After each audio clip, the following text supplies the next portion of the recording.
Hello there. Today I'm lucky enough to be in Saint Emilion, if I'm saying this correctly, Saint Hippolyte, and we are at Chateau de Ferrand, and I'm trying here their 2023 as an en-primeur sample. And this actually has been a bit of a revelation to me as far as the style of Saint Emilion is concerned. The chateau here is beautifully situated on the top of a hill. They have plenty of limestone soils with a little bit of clay. And the blend here is predominantly Merlot with about 30% of Cabernet Franc in here.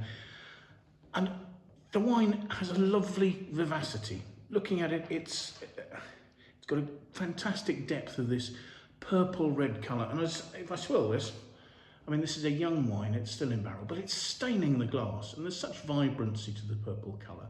Now, I'm sure as a wine in barrel, that will lose a little bit of that sort of purple note as it ages. But as I say, just the vibrancy and the life of the wine is quite impressive. Its aromas, and I think this is very much a characteristic of the 2023 vintage, its aromas are beautifully lifted, quite floral perfumes. There's almost sort of notes of rose petals, violet, but then also sort of high-toned black fruit there, sort of blueberry, that sort of note, very lovely lifted perfumes. But also behind that, there's a sort of a slightly chalky note. There's something quite mineral about the whole thing, almost sort of a salinity.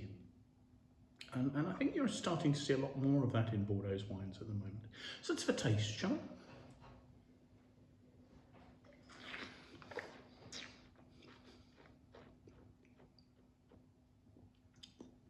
On the palate, what's impressive about the wine is the purity. And certainly the chateau is owned by the Bich family, and they put a lot of investment into the property in terms of fruit quality in the vineyard. But also, one of the things they've been doing is trying to just pull back the oak a little. They've been working with a few amphorae, they've been reducing the amount of new oak. And actually what you've got here is a lovely, pure fruit that's just coming through.